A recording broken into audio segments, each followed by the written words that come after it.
Planejado para ser a mais avançada e inovadora instituição de pesquisa e desenvolvimento, aproveitando a estrutura da Zona Franca de Manaus para a implantação da bioindústria, o Centro de Biotecnologia da Amazônia, com 11 anos de existência, apresenta impasses de natureza jurídica. Uma audiência pública proposta pelos deputados José Ricardo e Luiz Castro reuniu autoridades para debater sobre a gestão do centro. O que precisa é a gente estabelecer qual é o regime jurídico, né, como vai se dar a manutenção, inclusive dos 23 laboratórios modernos que nós temos, e estabelecer qual é a responsabilidade de cada um ministério. De repente, nesse estudo que está sendo construído, a gente descubra que não é só um ministério que precise tocar. De repente não é o MDIC, não é o MCT, pode ser o Ministério da Educação, enfim, é lógico que quando a gente finalizar e definir o estatuto jurídico dele, nós vamos ter muito mais investimentos do governo em pesquisa e inovação do que nós já temos hoje. É importante a gente saber por parte do governo federal, no caso representado pela SUFRAMA, a questão do funcionamento do CBA.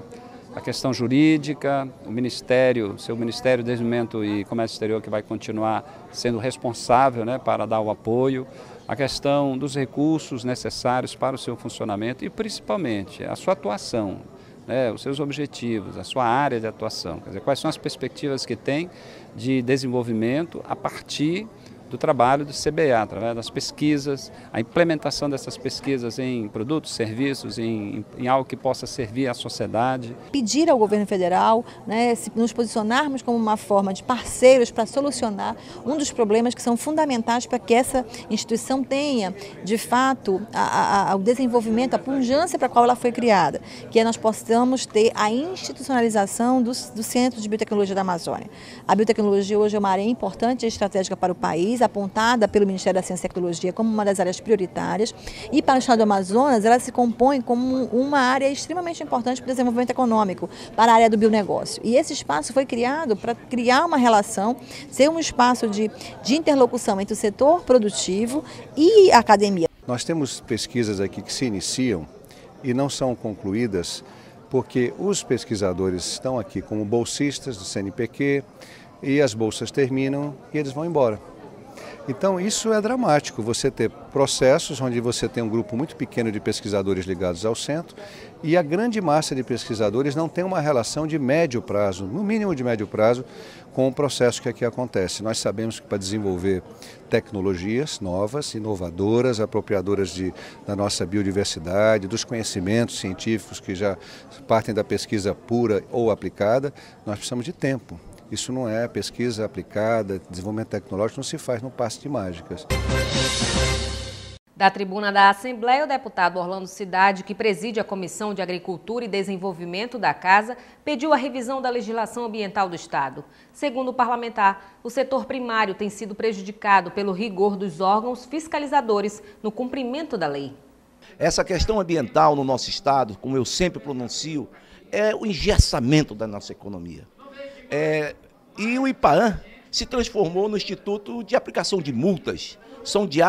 Diariamente se vê aplicações e mais aplicações, inclusive os jornais hoje noticiam mais multas para aqueles pequenos produtores, principalmente para aqueles que produzem carvão. O deputado Chico Preto denunciou em plenário uma ação do IBAMA no sul do Amazonas. O parlamentar afirma que produtores de Santo Antônio do Matupi e Apuí foram prejudicados. O IBAMA, numa recente ação no sul do Amazonas, simplesmente desconheceu produtores que tinham e produtores que não tinham cadastro no CAR. Os que não tinham cadastro, que estavam exercendo atividade imprópria, fazendo alguma coisa de errado, o IBAMA os puniu. Mas puniu também aqueles que estavam no CAR regularmente autorizados. Foram muitos relatos, naquele momento em que eu estive no Apuí, de produtores que se queixavam. Pô, eu estou cadastrado no CAR e o IBAMA vem e me trata como se... Enfim, foram muitos os relatos. Deputado José Ricardo cobra do Poder Executivo maior atenção ao transporte aquaviário. O parlamentar acredita que o governo pode ajudar a minimizar os problemas se destinar parte do orçamento do ano que vem para investimentos no setor. Não tem uma lei hoje regulamentando o transporte fluvial, aquaviário no estado do Amazonas. Então o Estado tem que definir as regras do transporte entre os municípios. Existem regras já entre os estados, que é fiscalizado pela Agência Nacional de Transporte Aquaviário, que estava presente na audiência. Então agora nós vamos encaminhar as sugestões, as ideias para o governo do estado, cobrando que o projeto que foi já discutido, mas não finalizado e não encaminhado para a Assembleia, seja concluído. Precisamos melhorar o transporte aquaviário para alavancar o desenvolvimento do interior do estado. Então é uma matéria que a gente vai estar encaminhando desta forma, cobrando do governo e, além disso, vamos colocar uma emenda na LDO, na Lei de Diretrizes Orçamentárias, já com previsão não só de diretrizes, depois também no orçamento com recursos para o governo realizar investimentos para esse objetivo. O presidente da Assembleia Legislativa, deputado Josué Neto, participou da sessão inaugural da elaboração do Plano Diretor de Iranduba, distante 27 quilômetros de Manaus. A revisão do documento terá assessoria do Centro de Cooperação Técnica do Interior da ALEAN, que tem como objetivo prestar assistência jurídica às câmaras municipais e prefeituras. A lei orgânica, que é o que está sendo hoje sugerido aqui no município de Iranduba, é a lei mais importante do município. Então essa lei ela tem que estar de acordo com a velocidade do crescimento que hoje Iranduba tem por conta dessa acessibilidade ao município de Manaus. Quem sai de Manaus, do centro de Manaus, com 15 minutos, está no município de Iranduba. É um município que tem crescido muito nos últimos 3 anos. O município cresceu 60% e a prefeitura, o município de Iranduba, precisa muito da ajuda do governo. Isso é fato, é algo que não se pode negar. O verão já está chegando, já estamos praticamente no período de verão no Amazonas. E o município de Iranduba aqui é um município que produz muito, que tem muita produção de melancia, de caju, de hortaliças, e que precisa escoar essa produção. Deputado Adjuto Afonso assina termo de cooperação financeira em parceria com associações de seringueiros do Amazonas. O acordo vai liberar aproximadamente R$1.400.000 para o pagamento de subvenção extrativista para os trabalhadores da borracha. Hoje nós produzimos no estado a safra de 2012, 2013 até dezembro de 2013, chega a R$1.400.000, ou seja, nós vamos pagar R$1.400.000 produzido 1.400 quilos. Hoje o que movimenta com as famílias que nós já estamos trabalhando já legalmente, hoje nós temos um volume em recursos hoje de quase R$700.000 no município durante a safra. Se nós passarmos a colocar as 300 famílias, que é o nosso objetivo, nós passaremos de 1 milhão envolvendo os recursos municipal, federal e estadual. Isso só com produção, fora subvenção? Isso com produção. Incluindo a subvenção, essa renda chegou? Com certeza nós vamos passar de 1,5 milhão. E na manhã desta quinta-feira, o deputado Luiz Castro reforçou a necessidade do debate em torno das práticas de sustentabilidade. O assunto ganhou destaque na Conferência Municipal do Meio Ambiente, promovida pela Prefeitura de Manaus. Nós avançamos na legislação nos últimos anos. Ainda temos pendente uma lei importantíssima, que é a Lei de Serviços Ambientais. Nós tivemos um avanço muito grande do setor privado, principalmente do Distrito Industrial, que hoje é um modelo de respeito ao meio ambiente. Existem falhas, mas, em regra, você percebe que as indústrias do distrito têm um bom modelo. Temos um problema na cadeia reversa dos produtos produzidos e dos dejetos do distrito. Então não é um modelo completo, mas houve avanços. E muito do lixo que nós jogamos fora tem valor econômico. Pode gerar emprego, pode gerar renda, ao invés de gerar problema ambiental. Isso representa uma tomada de consciência coletiva fundamental que essas conferências vão propiciar. Que o poder público tem responsabilidade, mas que também a sociedade tem e que os empresários têm também. Os empresários da construção civil, as empresas industriais, os empresários comerciais, os empresários de serviço, as sociedades, domicílios e o poder público, tudo tem que ser construído compartilhadamente. O deputado Cabo Maciel destacou em plenário uma reunião realizada na Casa Civil do Governo, junto aos representantes das entidades de classe ligados à segurança pública. Diversas reivindicações foram levadas ao Poder Executivo. Nós temos vários problemas dentro das polícias, do Bombeiro e Polícia Militar. Nós fizemos uma reunião com o Dr. Raul Zaidan, a quem eu quero parabenizar. Foram tratados assuntos de escala do Ronda no Bairro, é uma coisa que existe uma reclamação muito grande dentro da categoria pela a escala de serviços, que hoje não dá a possibilidade do policial ter vida social. Outro problema grave chama-se GTE, e essa GTE ela já está insuficiente para o efetivo da polícia, ou seja, o policial tira 1 mês de GTE, recebe 1 mês essa gratificação e passa 3 meses sem receber. Semana passada fiz um pronunciamento, houve um acordo com o governo do estado, onde esse auxílio moradia é uma gratificação criada para quem trabalha no interior. Essa gratificação é de R$300 e nós estamos com 10 anos com essa gratificação congelada. Na reunião onde foi tratado da projeção de salário, que foi aprovada pelo governo e que está sendo cumprida pelo governo, também foi tratado o aumento do auxílio moradia de R$300 para R$400, que não foi cumprido até o presente momento.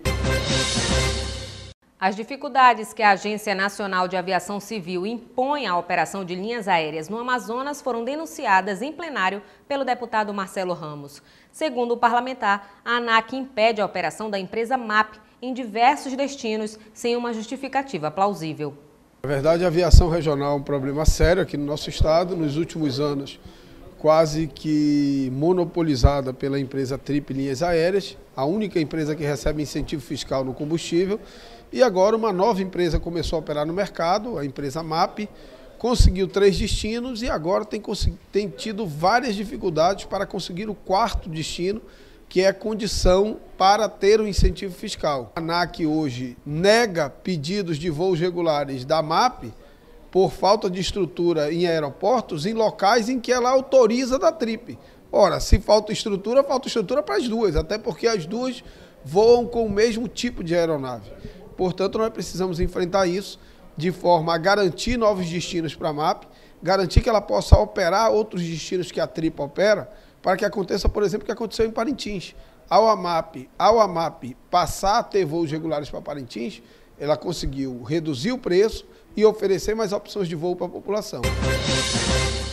O Ministério Público do Amazonas ofereceu denúncia à Justiça contra o deputado Ricardo Nicolau, do PSD, e mais 8 pessoas por supostas irregularidades na construção do edifício garagem da Assembleia Legislativa. A obra foi iniciada e concluída no biênio 2011 e 2012, quando o deputado era presidente do Legislativo. A partir de segunda-feira, estará disponibilizado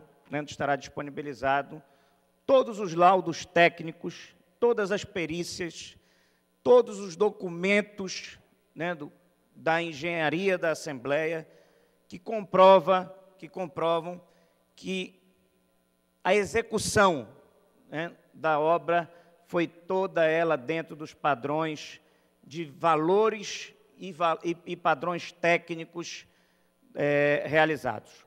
É uma obra que nós temos laudos comparativos, uma obra que custou pouco mais de R$ 1.500 o metro quadrado, enquanto obra similar no estado de São Paulo custou R$ 1.700, quase R$ 1.800.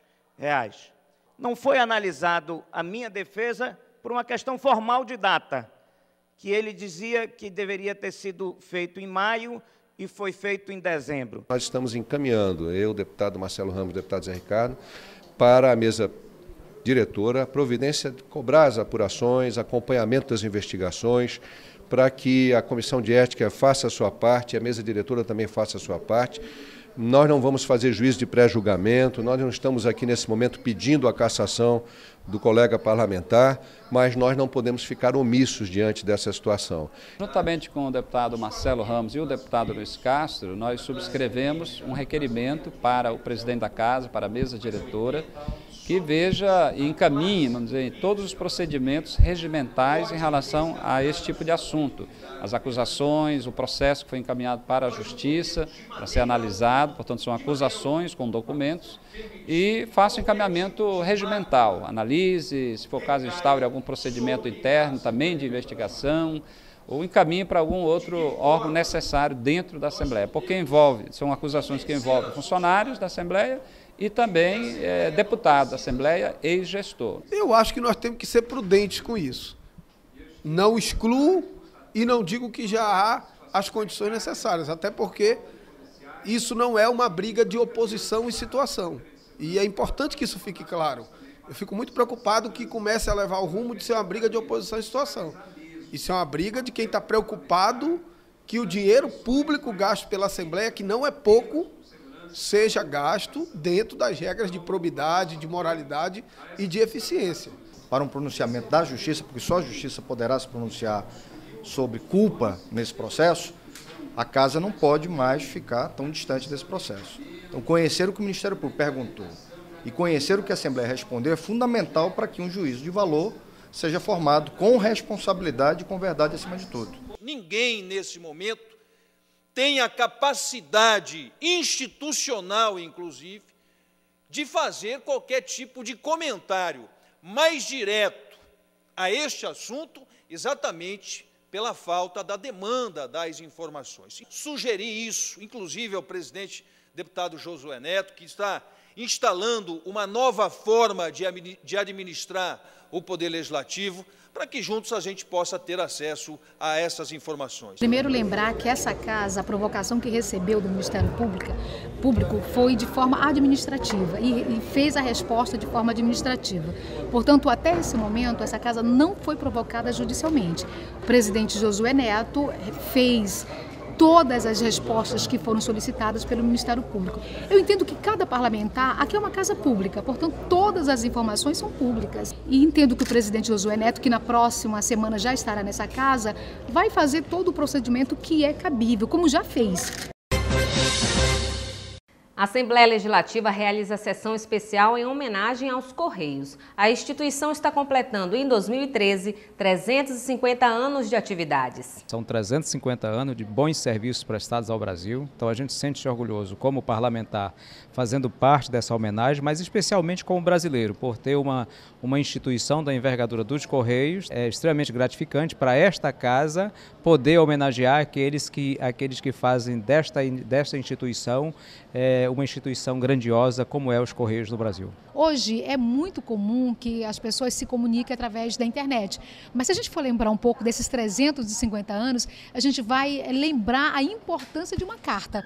E aí tem o papel dessa empresa nessa comunicação. Então, para nós é um motivo de orgulho, de alegria. É um ano muito especial.